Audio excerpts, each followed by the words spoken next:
quotation marks.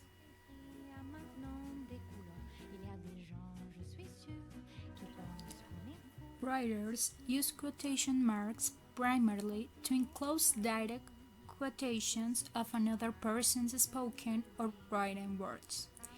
You will also find these other uses and exceptions. Use quotation marks to enclose direct quotations. Direct quotations of persons' words, whether spoken or written, must be in quotation marks. In a dialogue, begin a new paragraph to mark a change in speaker. For example,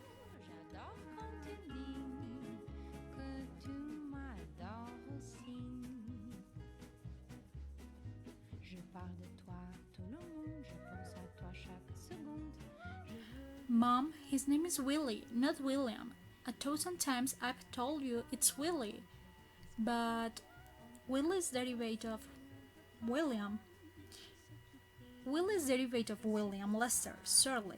His birth certificate doesn't have Willie on it, and I like calling people by their proper names.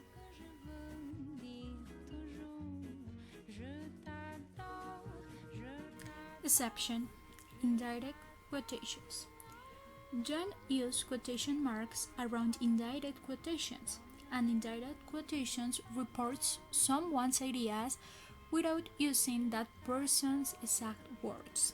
In academic writing, indirect quotations is called paraphrase or summary. For example,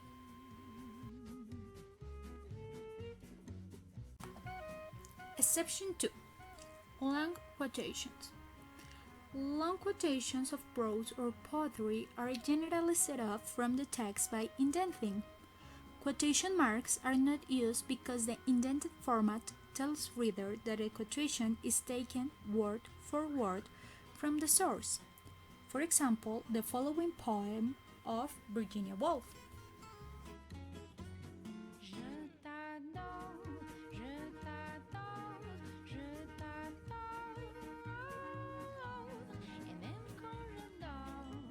Use single quotation marks to enclose a quotation within a quotation.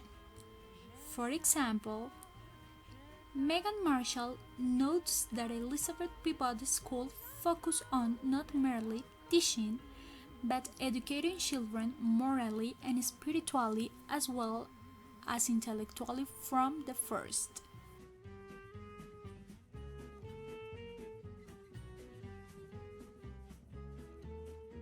Use quotation marks around the titles of short works. Short works include newspapers and magazines articles, poems, short stories, songs, episodes of television and radio programs, and chapters or subdivisions of books. Note: titles of long works such as books, plays, television and radio programs, films, magazines, and newspapers are put in italics. Check the example. Periods and commas. Place periods and commas inside quotation marks. As you could see in this example, the comma and the final period are inside of the quotation marks. This rule applies to single quotation marks as well as double quotation marks. It also applies to all uses of quotation marks, for quoted material, for titles of works, and for words used as words. Exception: in MLA and APA styles of parenthetical in text citations, the period follows the citation in parentheses. You can evidence that in this example. The parentheses and the period go after the quotation marks. Colons and semicolons. Put colons and semicolons outside quotation marks. In this example, the semicolon is outside of the quotation marks.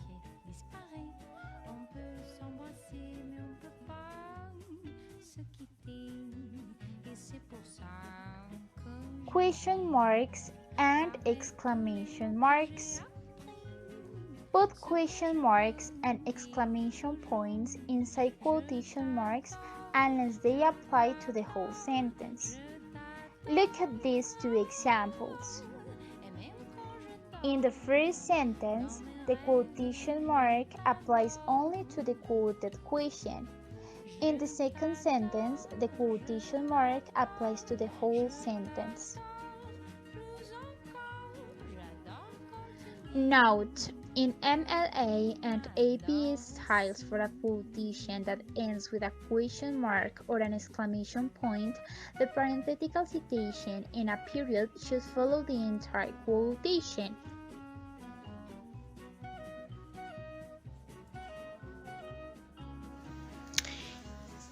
Introducing quote material.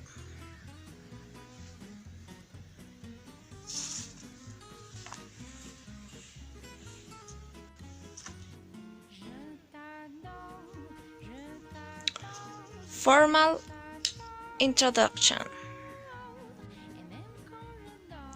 If a quotation is formally introduced, a colon is appropriate.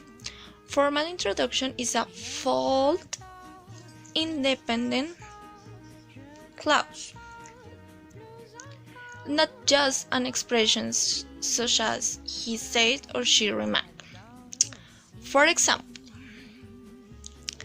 Thomas Friedman provides a challenging yet optimistic view of the future. We need to get back to work on our country and on our planet. The hour is late. The stakes couldn't be higher. The protect couldn't be harder. The payoff couldn't be greater. So, this is the independent clause, and there is a colon.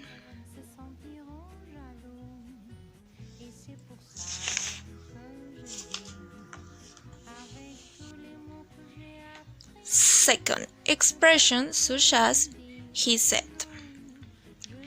If quotation is introduced with an expression such as he said or she remarked, if it is followed by such an expression, a comma is needed.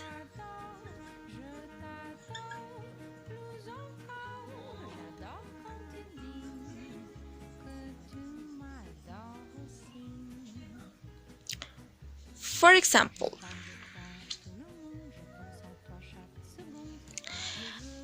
about New England's weather, Mark Twain once declared, and there is a comma.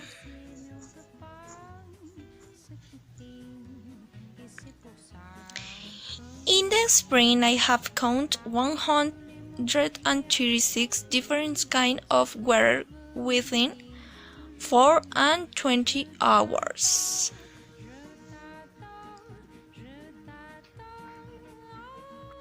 Blended quotation. When a quotation is blended into the writer's own sentences, either a comma or no punctuation is appropriate, depending on the way in which the quotation fits into the sentence structure. So, for example, the future champion could, as he put it, float like a butterfly and sting like a bee. So there is a comma. Second, Virginia Woolf wrote in 1928 that a woman must have money and a room of her own if she is into great fiction, and that, as you will see, leave the great problem of the true nature of a woman and the true nature of fiction unsolved. So there is no punctuation mark. Fourth, beginning of sentences.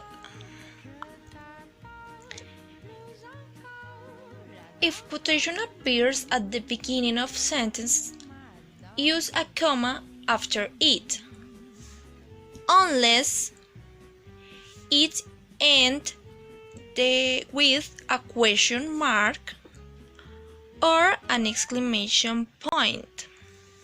So, for example, I've always thought of myself as a reporter, claimed American poet Wyndham Brooks. So there is a comma because it is at the beginning. But in this case, what is it? She asked, bracing herself. So there is no comma because of the question mark. Fifth, interrupted quotation. If a quote sentence is interrupted by explanatory words, use commas to set off the explanatory words. So, for example, with regard to air travel, Stephen Ambrose notes, Jefferson was a full century ahead to the curve. So there is a comma and there is a comma to set off the explanatory words. Stephen Ambrose notes.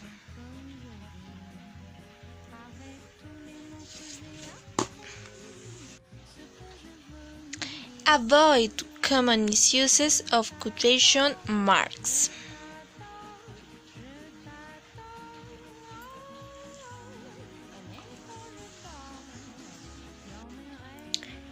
Do not use quotation marks to draw attention to familiar slang, to distant try expression, or justify an attempt at humor. So, for example,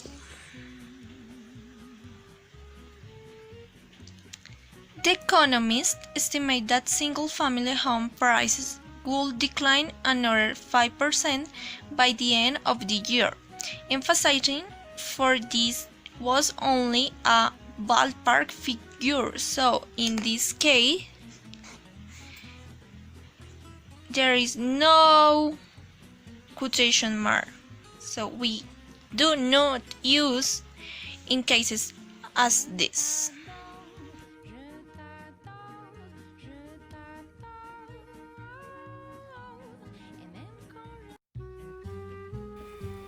Comillas. Signo ortográfico doble que presenta varios tipos en el español. Por ejemplo, ce qui est écrit a maintenant des couleurs. Il y a des gens, je suis sûr, qui pensent qu'on est fou, ce qui ne vit pas. comillas angulares, también llamadas latinas o españolas, se recomienda su utilización sobre todo cuando se usan por primera vez en un texto impreso que integra otros elementos que han de ser encomillados. Las angulares se escriben centradas. Las comillas inglesas se escriben en la parte alta del renglón. Se reserva su uso en los textos impresos cuando deban entrecomillarse fragmentos de un texto ya entrecomillado mediante las anteriores. Las comillas simples se escriben también en la parte alta del renglón.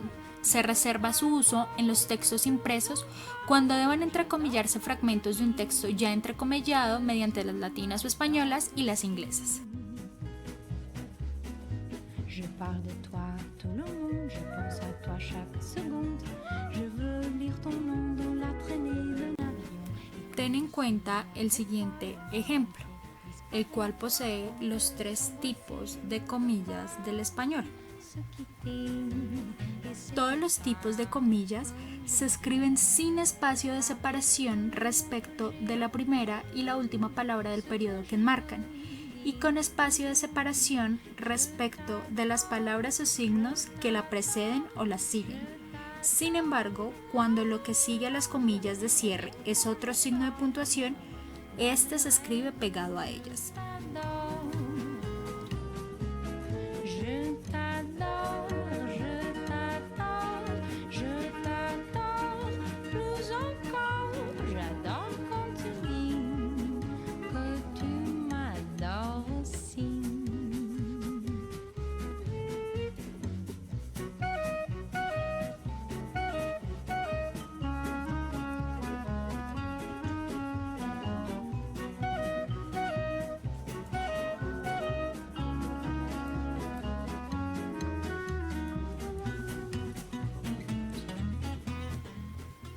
Al igual que el inglés, el español hace uso de las comillas para enmarcar citas textuales.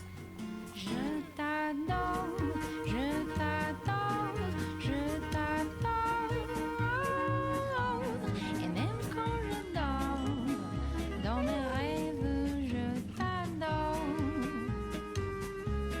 Je t'adore. Por otro lado, las comillas también se usan en las obras literarias de carácter narrativo que encierran los pensamientos de los personajes, como por ejemplo,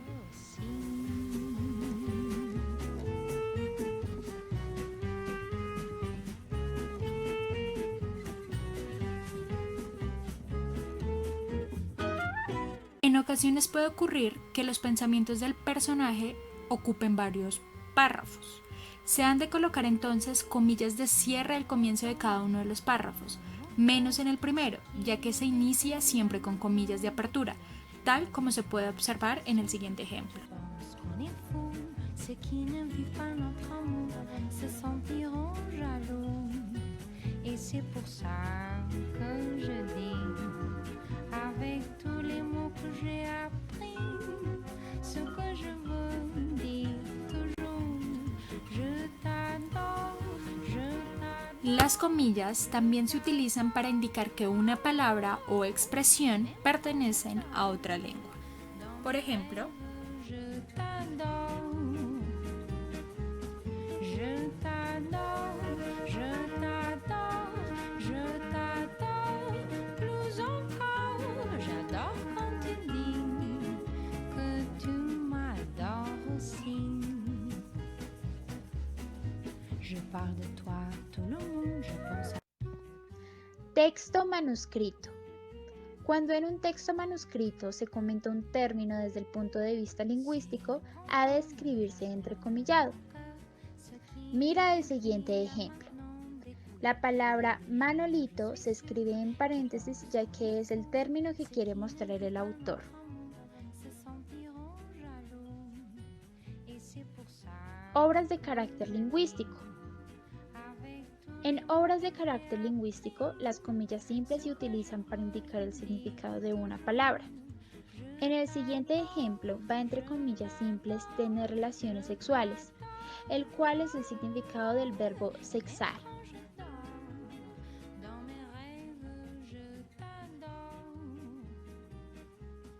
Je t'adore. Para citar títulos de artículos, poemas, capítulos de un libro, reportajes o artículos periodísticos y en general cualquier parte dependiente de una publicación, se utilizan comillas. En este ejemplo podemos ver que el artículo titulado Relatores discursivos del Nahual clásico va entre comillas. S'embrasser, mais on peut pas se quitter. Et c'est pour ça que je dis Combinación con otros signos. En cuanto a la combinación de comillas con otros signos de puntuación, hay que tener en presentes las siguientes indicaciones. Primero, los signos de puntuación han de ir colocados siempre después de las comillas de cierre. Ejemplos.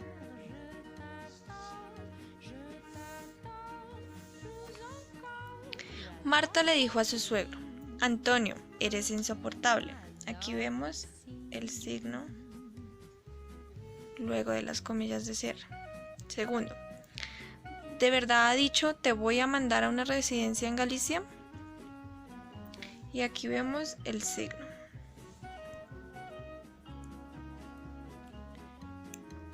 Dos, si el enunciado entre comillas es interrogativo o exclamativo, entonces estos signos irán dentro de las comillas. Ejemplo, me preguntó, ¿te parece bien que te recoja el lunes para ir al chalet y nos echamos una paella? Como el enunciado es interrogativo, irán dentro de las comillas.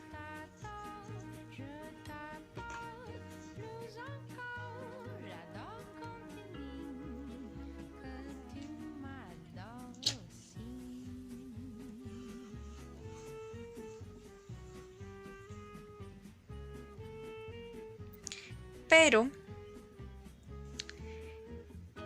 si está al final de un texto el entrecomillado o la final de un enunciado, el punto final siempre irá detrás de las comillas de cierre, incluso si delante de las comillas va un signo de cierre, de interrogación o de exclamación o puntos suspensivos. De igual manera, irá luego de las comillas de cierre.